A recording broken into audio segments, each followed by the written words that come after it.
Assalamualaikum warahmatullahi wabarakatuh. Seperti biasa bersama kami di channel Reaksi Realitas yang tentunya akan memberikan kabar yang lagi viral.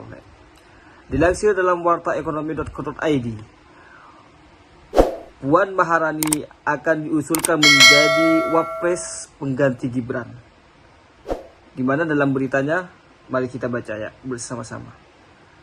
Pegiat media sosial John Sitorus mengungkapkan bahwa Ketua DPP PDIP Puan Maharani akan diusulkan menjadi Wakil Presiden Wapres untuk pengganti Gibran. Majelis Musyawarah Rakyat MPR pun akan memilih Puan Maharani sebagai sosok yang layak menggantikan Gibran sebagai Wapres dari Presiden terpilih, yaitu Prabowo Subianto, dan kemudian melantiknya. Mari kita simak bersama-sama. PDIP melalui tim hukumnya meminta Gibran Rakabuming Raka tidak dilantik sebagai Wakil Presiden Republik Indonesia 2024-2029. Hal itu tertuang dalam gugatan petitum di Pengadilan Tata Usaha Negara Jakarta Timur. Ketua tim hukum PDIP Prof. Gayus Lumbun menjelaskan petitum awal yang diajukan tim hukum PDIP sebelumnya adalah membatalkan pendaftaran Gibran di KPU. PDIP juga sempat meminta penetapan pasangan nomor urut 2 sebagai pemenang Pilpres 2024 agar ditunda oleh KPU, sebab PDIP sedang menjalankan proses gugatan di PT UN. Menurutnya, pelantikan harus dibatasi kepada orang yang melanggar hukum termasuk Gibran. Namun demikian, KPU tidak bisa memahami sehingga hanya berlaku putusan MK. Prof. Gayus menegaskan PDIP mendadak mengatakan agar wapres yang melanggar hukum tidak dilantik. Sangat mungkin, Bung, sangat mungkin melalui forum sidang MPR nanti, Puan akan bisa menjadi Wakil Presiden dari Prabowo Subianto. Setelah 20 Oktober, Jokowi adalah beban politik bagi Prabowo Subianto. Akan banyak gugatan-gugatan. Pilihan kepada Prabowo, Anda memilih menjaga Jokowi atau memilih kepentingan bangsa yang lebih besar? Anda bayangkan, Gibran hari ini dilantik jadi wakil presiden misalnya, minggu depan dicalonkan, lalu dia jadi. Entah dia sebagai calonnya Ganjar atau calonnya Prabowo. Lalu terjadi krisis politik di Timur Tengah. Lalu Pak Prabowo harus beristirahat karena kesehatannya setelah kampanye merosot. Maka Gibran naik ex officio, mesti mewakili presiden. Diundang di forum PBB untuk berdebat soal Palestina. Nol pengetahuan saudara Gibran tentang kan itu yang terjadi. Jadi kita membayangkan bangsa ini dari zaman kemerdekaan dihuni oleh mereka yang berpikir tajam. Natsir berdebat dengan Aidit komunis tapi pikirannya internasional. Apapun Anda mau protes tapi dia berpikir internasional. Pak Nasir berpikir tentang pan-islamisme internasional. Bung Karno berpikir untuk mengekspor revolusi tingkat internasional. Haji Agus Salim cakep banget untuk bertengkar di PBB. Sultan Syahrir otaknya sangat pintar untuk menghalangi Belanda masuk kembali ke Indonesia. Muhammad Hatta yang pikirannya sampai sekarang masih diikuti oleh dunia tuh, itu ide tentang koperasi.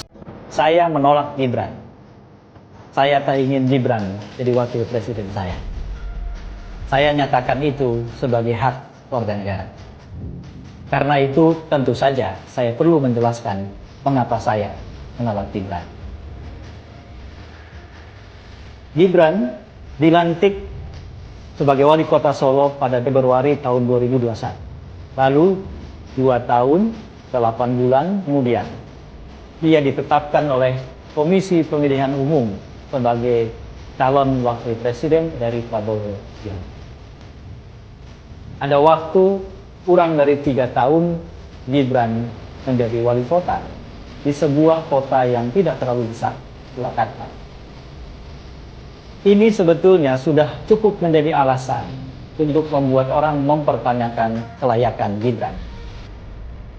Tetapi tak usah jauh berbicara tentang itu dulu, sebab ada sesuatu di hulu yang justru jadi alasan yang amat sangat penting dan mendasar. Saudara-saudara, alasan itu adalah nepotisme. Gibran adalah anak kandung nepotisme. Ia dilahirkan dari proses politik yang memenuhi syarat untuk disebut sebagai nepotisme. Saya ingin mengutip langsung Undang-Undang Nomor 28 Tahun 99 tentang penyelenggaraan negara yang bersih dan bebas dari korupsi, kolusi, dan nepotisme. Pasal 1 angka 5 dari undang-undang ini menyebutkan nepotisme adalah setiap perbuatan penyelenggara negara secara melawan hukum yang menguntungkan kepentingan keluarganya dan atau kroninya di atas kepentingan masyarakat, bangsa, dan negara. Saudara, peristiwa keluarnya ketetapan MK nomor 90 tahun 2023 jelas memenuhi definisi nepotisme ini. Ada sang paman yang menjadi ketua MK. Ada presiden, ayah kandung Gibran, dan kakak ipar ketua MK. Maka memaksakan Gibran yang belum memenuhi syarat berdasarkan undang-undang sebelum direvisi oleh ketetapan MK tadi adalah perbuatan nepotisme.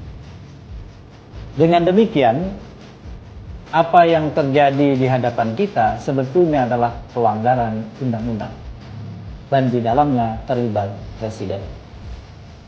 Wakil Presiden Bung Karno adalah Muhammad Hatta. Pak Harto, wakil presidennya Sultan Hamengkubuwono. Habibie wakil presidennya, ada Malik.